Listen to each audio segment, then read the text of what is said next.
ወመንፈስ ቅዱስ አሐዱ አምላክ በስመ አብ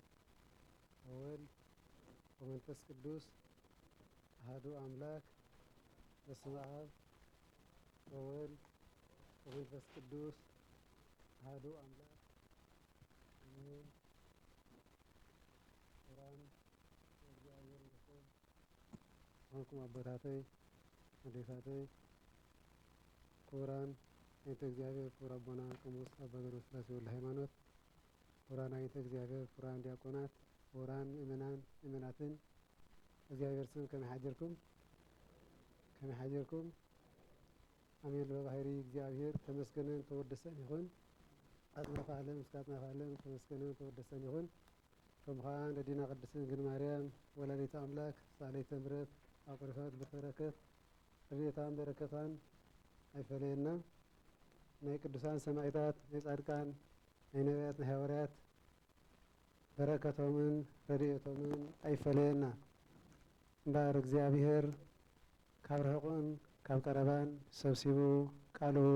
ክሰምዕ ፀኒሕና። ሕጂ እውን ነቲ ቃሉ ዘስተምህር ዝግስጽ እግዚአብሔር እዩ። ምስጢሩን ጥበቡን ክገልጸልና ናቱ ቸርነትን ረድኤትን አይፈለየና። እምበር ዘለናዮ ወቅቲ ወይ ከዓ ዕለትን ሰዓትን ገብርሄር ዝተባሃለ ወይ ከዓ ሸርሻይ ዕለተ ሰንበት በፂሕናልና ናይ 40 ጾም ማለት እዩ። ገብርሄር ዝብል ቃል ንረክብ በዚ ቅዱስ መጽሓፍ ማለት እዩ። ከምቲ ቅዱስ ወንጌል ተቐሚጡ ዘሎ ኣብ ማቴዎስ ወንጌል ምዕራፍ 25 ካብ ፈቅዲ 14 ጀሚሩ ዘሎ ኣብ ፈቅዲ 21 ዘሎ ሃይለ ቃሉ ጀሚርና ክንመሃር በዚ እግዚአብሔር ፈቃድ ይኾነልና። እምበር ቃሉ እንታይ ዝብል ወይቤሎ እግዚኦ ኦ ገብርሄር ዘበውህድ ምእመነ ኮንከ ዲበ ብዙሕ እሰይመከ ባ ውስተ ፍስሓሁ ለእግዚእከ ዳበለ በዚ ቃል ይነገርና ማለት እዩ። ጎይታናን መድሓኒናን ኢየሱስ ክርስቶስ እዚ ቃል እዚ ኣቐሚጥልና ዘሎ ንዓና ንህይወትና ነፍስና መድሃኒት ዝኾነ ወይ ከዓ መይ እቶም እግዚአብሔር ካብ ልቦን ዝፈትውን እግዚአብሔር ዘገልግሉን እግዚአብሔር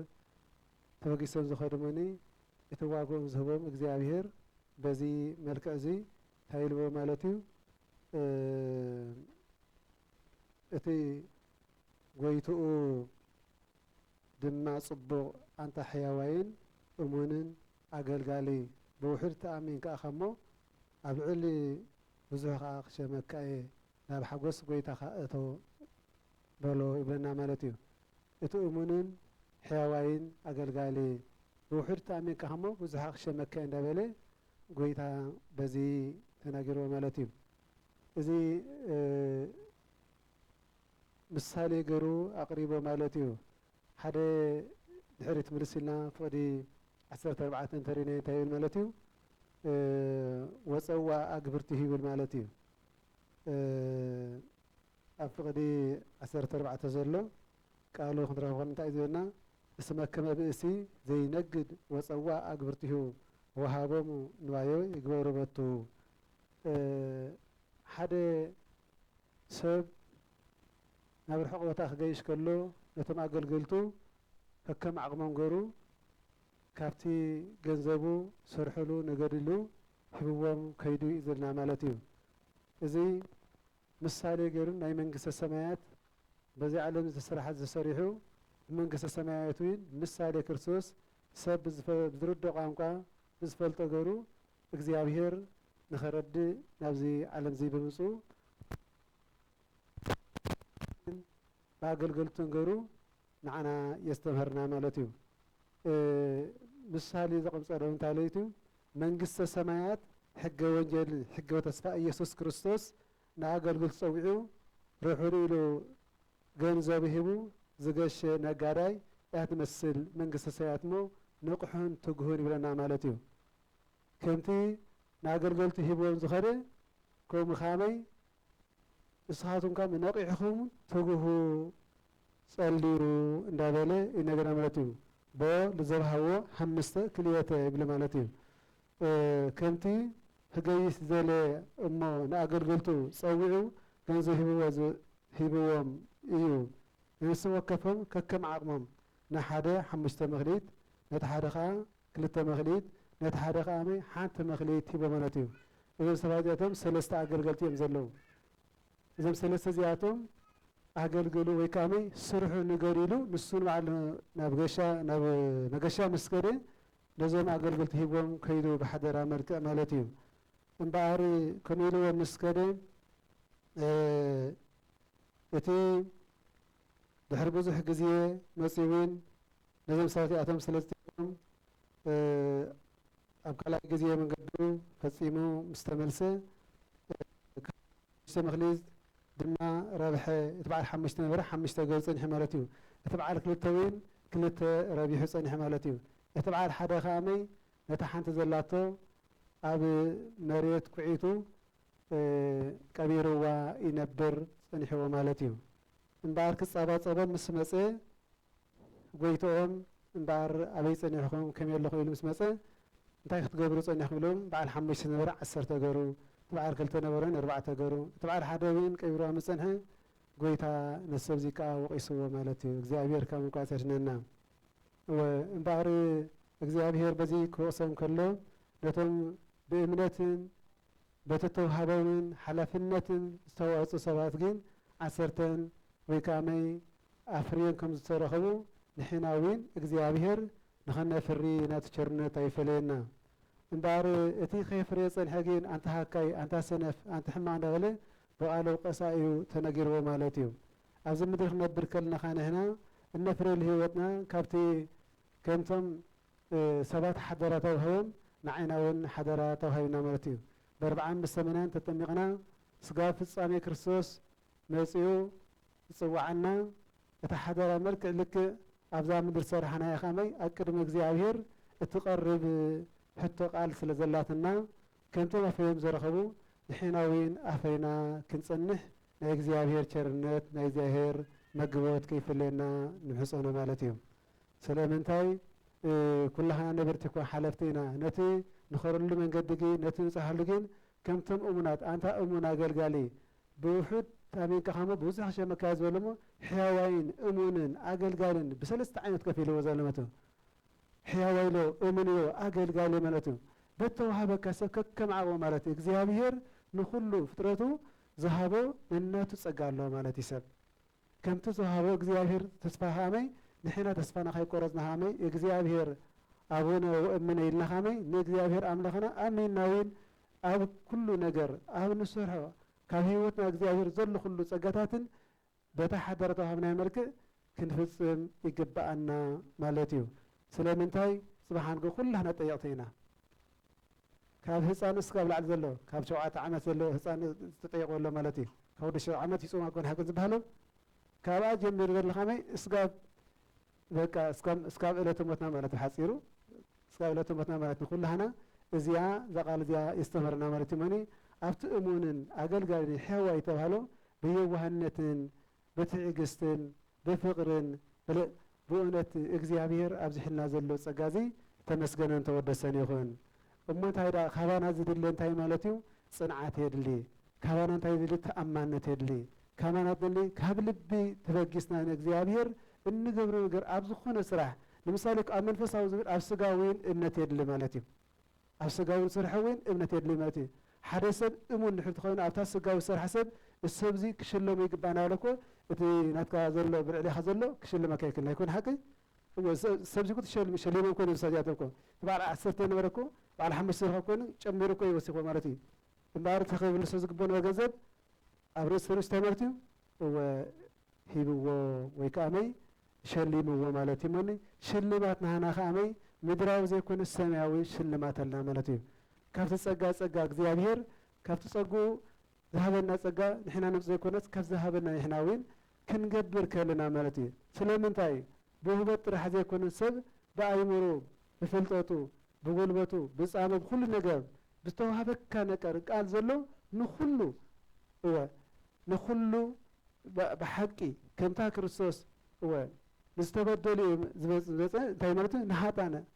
الله يمسعي كل زرق الله هتان زبلة كم تان حياتنا كل مثلا هنا وين نبدلني هذلون نشجرات زلوا كمان تحت زخون زلوا رئينا كنجبر يجبعنا مالتي تحلف النت أبزق الله متزلوا شعور خامي أفتح مفصامي እግዚአብሔር ጸዋዕና መዓልቲ ኸመይ መዓልትና እተን ስለዚ ፈልታ ድልዋቶም ክንበር ዘለና ትረልና ክንጸንሕ ይግባና ማለት የማኒ ታይ ከሆን ማለት አንተ አሙንን ሕያዋይን አገልጋልን አገልጋሊትን እንደባህለ በሁሉ አገልግሎ ዘለ ማለት የማኒ እሞ እግዚአብሔር ነዚህ ህብና ዘለ ቃል ካመይ ክንጥቀመሉ ናይ እግዚአብሔር ቸርነት አይፈለየና እወ እንዳርዞ ሰባዚያቶም ጠንኪሮም ለይተውስ መዓልቲ ከይደ ደኺምና ኸይበለሉ صعيرهم دخيبهم لفعهم مسرخبوا تقولتهم بصوتهم كاب بحقوس بقى واستفسه ولا يجزيك أنتم هنا تقلقلتي داسي بالكم سنعتوا وتهون ده بلاقيته بحقوس تقبلوا مالتيهم نحن وين بحقوس እግዚአብሔር قبلنا مالتيهم سمايو مدري حلف وقال سيحلف سما مدرك حلف قال يجن زاني بلو قال لمنقس سمعت كل زي دلوت يا مني حجوا لእግዚአብሔር اتزدلونا ነገር نحن وين كابسنا لبنا تبكي ፍጻሜ ህይወትና ዘሎ እግዚአብሔር ከነሐጎስ እግዚአብሔር ደስታን ገብርላ ስጋናን በነፍስናን በረከተ ስጋን በረከተ ነፍስን እንረክበሉ ስለዝኾነ እግዚአብሔር ቸርነት ህጅዌን አይፈለየና እወ ህጅዌን ታሪታይ ማለት እዩ ኣብ ማቴዎስ ወንጌል ምዕራፍ 4 ኣብ ፍቅዲ 45 ዘሎ እቲ ብግዚኡ ምግቦም ክህቦም ኢሉ ጎይቶ ኣብ ልዕሊ ስድራ ቤቱ ዝሸመኡን ለባምን አገጋሊ መን ይብለና ማለት እዩ እቲ ጎይቱ ምስ መጽኻ ከምዚ ዝገብር ዝረኸቦ አገጋሊ ብፁዕ ይብለና ማለት እዩ ብፁዕ የዋህን ደግን እዩ ተኣማንነት አለው ኢሉ ብተኣማንነቱ ኻመይ ስሩሕ ይፍለጠሉ ማለት እዩ ኣብ ቅድሚ ጎይታ ኻመይ በእውነቱ ሓጎሱ ጎይታ እንኳን ሰማይን ዝፈጠረ ኣምላኽ ሲ ኣብ ምድራዊ ዘለኳ ሰብ ጽቡቕ ነገረተካ ከመጎሰካ ደስ ይብለኒ ብስጋና ደስ ይብለኒ ሓቂ ይኮነን ናይ እግዚአብሔር ከመይ ዳ ይኾን ዳማኒ ብፁዕ ኢሉ እግዚአብሔር ማለት ነው ነዚህ ሁሉ ነገር ኣብ እምነቱ ጸኒዑ ንሁሉ ነገር ፈጽሞ ጸንሕ ሰብ አንተ አገልጋሊ እሙን ኣብ ስድራ ቤቱ ተሸምኮ እሙንን አገልጋሊ ሆን ከም ጽናኻ ኣነ ኸ ደስ ይብል በሓጎስ ናብ ጎይታ ኸእተ እንዳበለ እግዚአብሔር በዚ ይጽዋዓና አለ ማለት እዩ እወ ቅዱስ እግዚአብሔር ንኹሉ ተስፋ ከይቆረፀን ደቂ ሰባት እዚ ምግን ኩሉ እግዚአብሔር ጥበቡ ዘብዝሐ ሕጂ እውን نحن دك سبات كيدا خمنا بونت نابك زيابير كم يقدر نحن كيدنا بنا كيدا سارمنا حلينا أو وصل نأجزيابير زقب بقى نجر نقبر كلنا أجزيابير كم أبزح خمسة بنا قدوس داويت تناجرنا لمالتيو قدوس داويت أب مزمور 4 زلو فقدي 30 شمتن بتجزو أفتكرني خامي 4 زلو فقدي شمونت زلو ما كركو أملاكية وهجكني كمان غير فقادك ما كركو أملاكية وهجكني بما يكلا كثير زيناكو بما يكلا محبر أبي دابله قدوس داويد كما خامنا لنا دابله أقدموا إزقالاتي تزاريا مالتيو أبيت أملاكية فقاد كاس كم يجري نات كانوا في السامسي تخيل النسخة خموني كل حلاوي إسخاء أب كل زلخ أب زخرو كم صلالتكم كتتصلني إسخاء ناتك دنا كل زين خنبر حلوين دابله أبونا قدس داويد تنبيه ومالتيو حجون እግዚአብሔር قالوا كل ጊዜ زي حسو قالوا እግዚአብሔር كل زي حسو قالوا حجون سبرنا مالتيو أملاخي فقارك بهاجي علني حق خوين أوشت اللي يمو بالكو بصبوكا كم تدحنني أفتوقوا بأي هزبخا أبسركو إنه خا قويتاي كنافري إنه قويتاي كنافري كم زي عصاخو نسخة تفلتي خامو نتناي مرحاني مسرح أوشت اللي السخا الله خلق زي بلا بالتي داويد لب أملاك تفايل مالتي ناي لب أملاك تفايلو إግዚአብሔር معرخ ندي مالتيو نتمنا تفتوتو نتمنا تكون إግዚአብሔር كندي يصقاون يبزحلون ريديوتون يبزحلون حجوين ريت إግዚአብሔር سلازنا بزيقنا زلنبري ناتو زهلنا ማንም ክቀውም ኣይክእልም ማለት እዩ ናቱ ምሕረት ናቱ ቸርነት ግን ማዕረ ክንደይ እግዚኣብሔር ከም ዝኾነ ብእውነት ዘገርም እሞኒ ሕጂ እውን ፀጉኡን በድዮትን የብዝሓልና እወ ኣብዚ እንታይ ዝብለና ኣብ ማርቆስ ወንጌል ትርኢናዮ ወደ 13 ጎይታናን መድሓኒናን ኢየሱስ ክርስቶስ ከም ዝብልና ማለት እዩ እንደከዘመቱ ከሰማም ኩሉ ኣብ ጉባኤ ተኣኪቦም ጠይቆ ማለት እዩ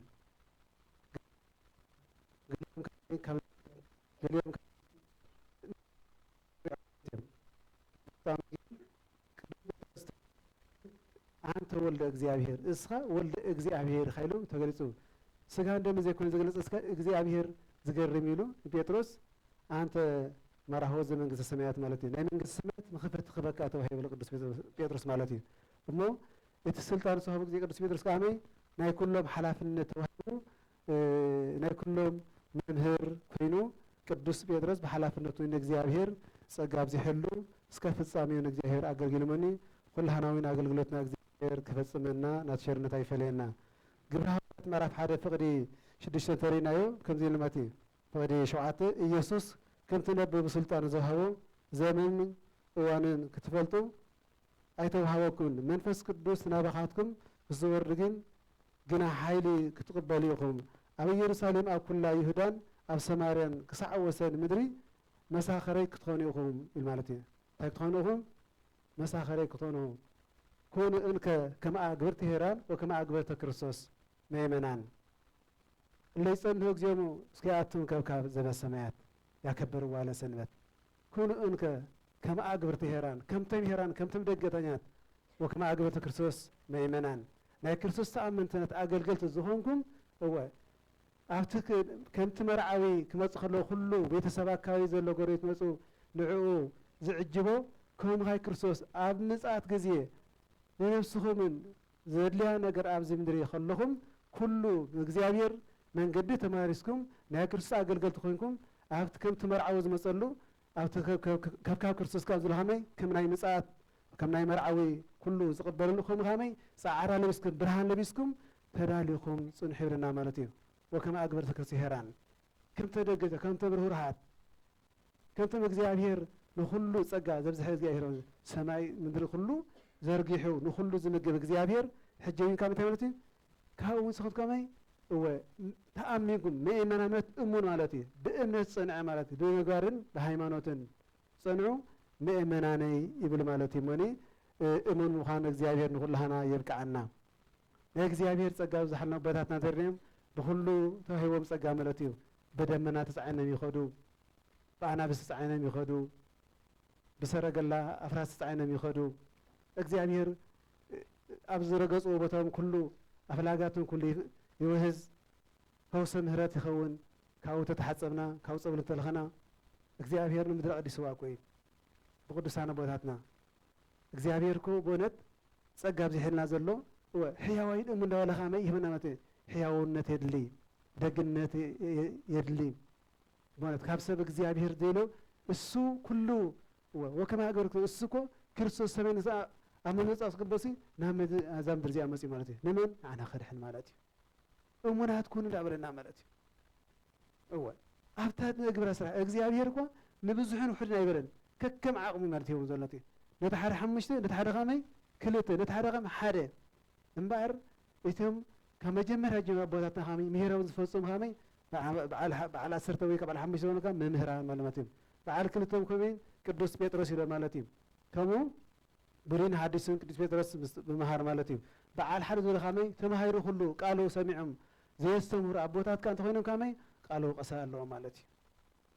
ወገብርሃካ ይብለና ማለት እዩ ካብዚ እግዚአብሔር ይሰውረና እወ ኩላህና ሓላፍነት ኣለ ማለት እዩ በርባዕ መሰመነታዊ ኩሉ ነገር በክርስቶስ ፊት ኣብ ቅድሚ ክርስቶስ እስኻ ንናቱ እተዋህቦ ጸጋ ሓላፍነት ትጸዋዒ ኣለዎ ማለት እዩ እንቲ ንገብሮ ኸመይ ክመዓሴና ኣብዚ ሕጂ ዘለና ማለት እዩ ብንስሓ መንገዲ ክንመለስ ከለና ማለት እዩ ይቕረታ ክንጥይቅ ከለና ማለት እዩ ከይተቐየምና ክንነብር ከለና ማለት እዩ ዘወሰድናዮ ታልና መሊስና ክሒስና ወይ ክንምልእ السبات كن حرقوا سبيق بأنا مالتي بزي فقر كن حياة نبات أبزي أمرتي تأخذين مالتي و كان جبريل الذي أمير تكني بكل جزء وكل ساعة كان جبريل كل جزء تكنيو ولا ما يسكمل هو بكل جزء وبكل ساعة بكل جزء ساعة ساعات ساعات على ساعات جزئيات على صلي مرتين بجزء ساعات مرتين كل ساعة مولوين كما قلت لك الزهر وأجزوا الهديات ونسكموا نفسهم كحديات أنصهوا نبي زيابير تملسوا من قد أملاك زيابير كل جزء وسنة نخت قبر زيابير يسوى عنا الله مالتي سنة نخت قبر زيابير هي ونشرنا تايفلينا وأبوتنا نزي تتقيمهم نزي قرم كبرن سجارهم وهات مشرنا نايفلينا نزخلو النقبرو نزخلو نبي زيابير مثلا له كنت نتايكون مالتي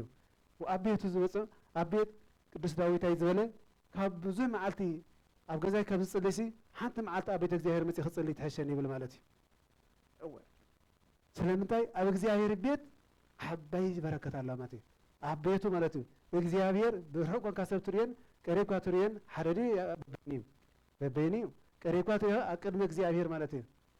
قدس داوود يلومني بس أبغى هقول كدمك وأسري لك أكيد مك كانوا قومسي أول سألبات من برهان قركاسي أكيد هقوم أنجح الليل ومالتي حجوين إخزيابير نزل برهان زي ذهب الناس زيارة مسكن يخون هو برهان مالت ورسب بأكل قيم خير كله خير كله برهان كبهال زغل مالتيو كل إخزياس سألمات لا سألمات يكونني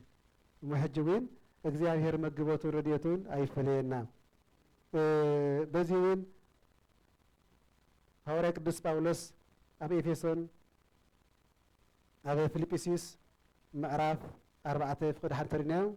مباراتهم أنا ذكركم نافقكم حقوسن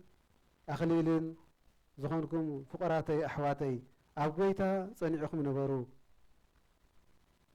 يقولنا مال أبويتا تيلكم صنعكم نبرو بتاع صنعت تاي مالتيا صنعات ودسب هو أفتنا خمسة خلوا فتنا صنعوا تحالف مالتي كل جزء كريستيان أفتنا يفتني وكرسي تفتن من ده فتن ده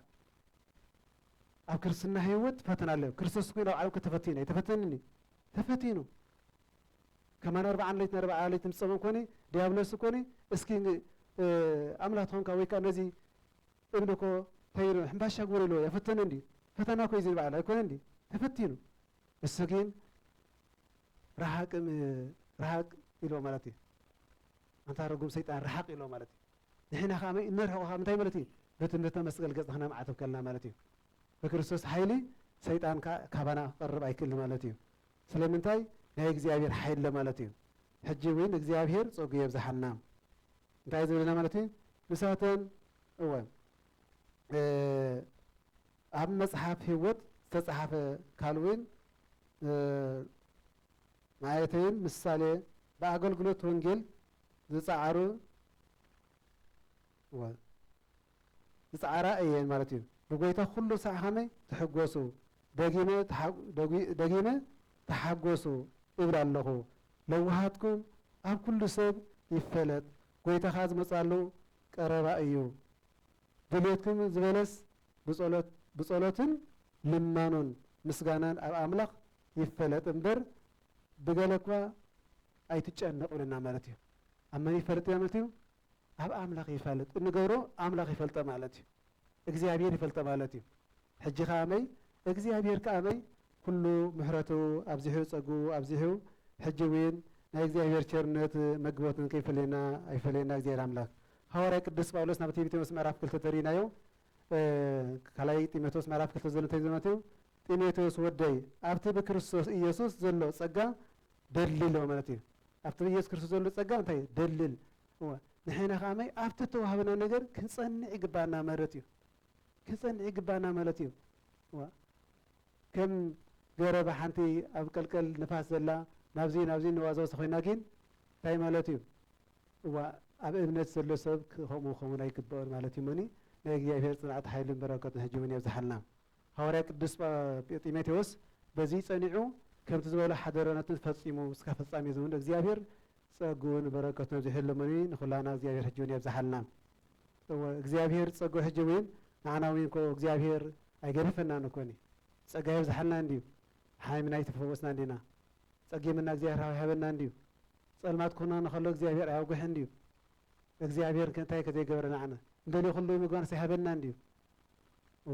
ከኩሉ መሪጽ እግዚአብሔርና ቤቱ ሰብሲብና ኳል ይትረፍ ብርሃን ዘን ብርሃን መጻውስተ ዓለም አፍተ ብርሃኑ ናፍትናቱ ቅዱስናው ስፍራ ቤቱ ዝመጸና እግዚአብሔር ቸርነቱ ምህረቱና ይፈለና ሕጂውን እግዚአብሔር ባር ሕጂውን ኩሉ ጊዜ ጸጉም ሰብዛሐልና ማለት እዩ እንታይ ዝብለና ሐዋርያ ቅዱስ ጴጥሮስ ምዕራፍ 5 ዘሎ ተሪናዩ አነ ከምቶም መራሕቲ ቤተ ክርስቲያን ክርስቶስ ተቀበሎ ስቃይ ንሳኽእ መስካሪ በቲ ድሓር ክመጽ ዘለዎ ክብር እውን ተመቃሊ ዝኾንኩ በቶም ኣብ ማእኸልኩም ዘለው መራሕቲ ቤተ ክርስቲያን እምዕዶም ኣለኹ ይብልና ማለት እዩ ሐዋርያ ቅዱስ ጳውሎስ ጴጥሮስ ማለት እዩ ሕጂ ከመይ ነቲ ኣምላኽ ዝሃበኩም መጓሰ ዋስይዎ እንተኾነ ከም ፍቃድ ኣምላኽ ዳንበር ከም ፍታው ንስኹም ኣይኮነን ማለት እዩ ከም ፍቃድ ማለት እዩ ከም ፍቃድ እግዚአብሔር ፍቃድ እግዚአብሔር ትፍል ጌታ ማለት እያ ፍቃድ እግዚአብሔር ማለት እታ እግዚአብሔር ዝፈቶ እታ እግዚአብሔር ንነፍስናን ንስጋናን ኢልና ንሕና ሓስባ እሱ ከመይ ፍጹምነት ነገረና ማለት እዩ ከይደኸምና ከይሰልቸና እግዚአብሔር ከመይ ማለት እዩ ጸጉ የብዛሐልና ማለት እዩ ሓይሊ ጥበብ ሞገስ ይህበና ማለት እዩ ሕጂ እውን አንተ እሙን አገልጋይ ተባህለ በእምነቱ ጸኒሕና እውን ኣብ ኣገልግሎት ንጸኒሕ ይግባና ማለት እዩ ምናልባሽ ሓደ ሰብ ካህናት ጥራሕ ድም ዘገልግሎ ለይቲ ኣይኮነን ኣገልግሎት ሰብ ብተዋሃብ ኩሉ ሓደረ ማለት እዩ ንኩላሃና እንደጭቅ እስከ ለይቅ ማለት እዩ እዚ ከመይ እግዚአብሔር ሕጂ እውን ጸጉ ዘብዛሐልና ብምሕረቱ እውን ነዚ ግዜ ዘለና ሰላም ክገብረልና ነዚ ጾምና ጀመርና ዘብለና ብሰላም ፈፂምና ብርሃን ፀይ ከብፅሐና ከምቲ አንተ እሙን አገልጋለይ ሕያዋይን እምነትን ብጽንዓትን እግዚአብሔር ነቶም አገልግሎት ዝበለሞኒ ንሕና ከብስካ ፍጻሜ ፅዕና ንመንግስቱ ወረስቲ ክገብረና ናይ እግዚአብሔር ቸርነት ከይፈለና ወስብሐት ለእግዚአብሔር ይጽናሐልና